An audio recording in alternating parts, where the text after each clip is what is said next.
In this video, we are going to explore the first steps you should consider to get started in your greenhouse business and the importance of market research and business planning.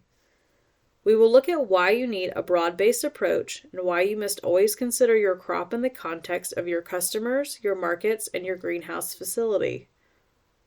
Some of the important questions to ask and explore are: what crop are you considering growing? Who are your customers? What is your market? What are the specific characteristics of the produce that the market demands? How will you access your market? What food safety and liability requirements must be met? How do your strengths, skills, background, and personal values fit within the particular market you are exploring? Of course, the crop that you want to grow is important since all your other decisions will revolve around it. Yet at this stage in the process, it is vital to be open to other crop ideas as you dig deeper and explore the other related questions. Some of the factors to weigh about selecting a crop are market demand, supply dynamics, and marketability of the crop product. Sometimes new growers will focus in and decide on a crop they want to grow before they have considered their market options.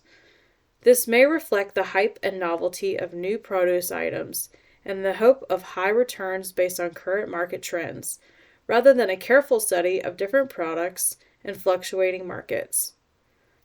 The promise of a windfall excites some growers to dive in without sound planning. Unfortunately, as we have often seen, sinking capital and resources does not always result in business success. So as we consider market demand, we need to think about the customer or who is buying the product.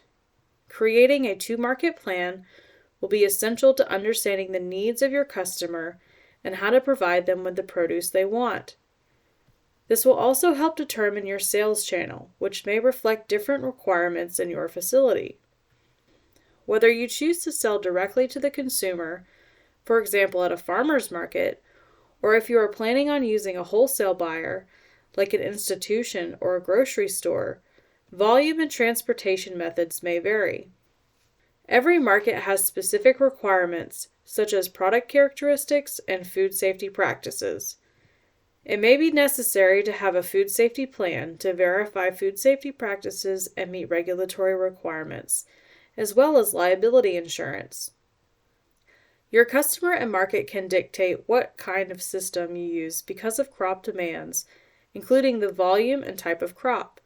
So for example, if you are selling baby greens, you may need to use a system where you have high plant density, whereas if you are selling single heads of lettuce, you may need to use a system that facilitates larger crop spacing. When deciding on your greenhouse and hydroponic system, you will also need to consider your starting capital and resources you have or need to acquire.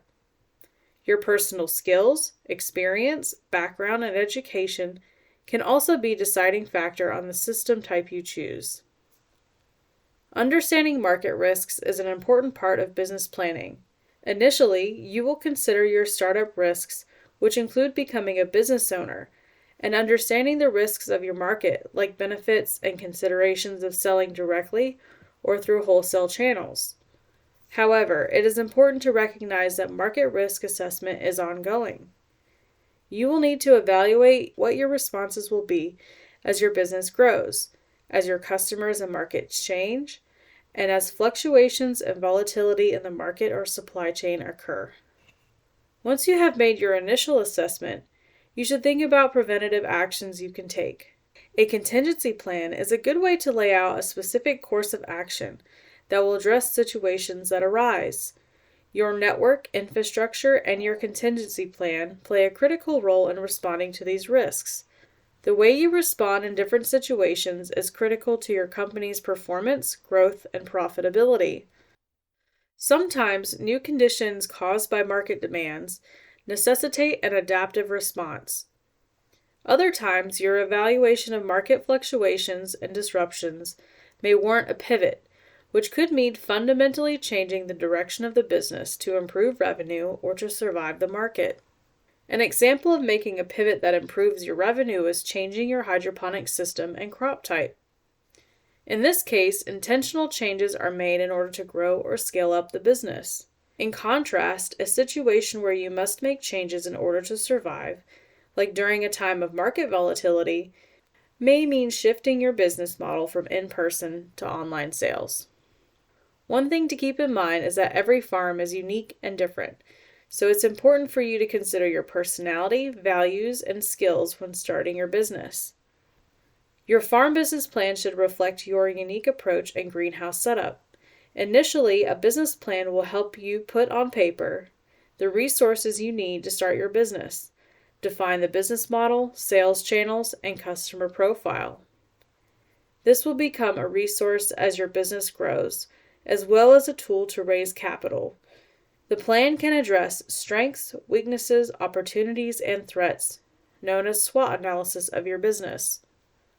Documenting this will be a living guide for you to use as your company grows.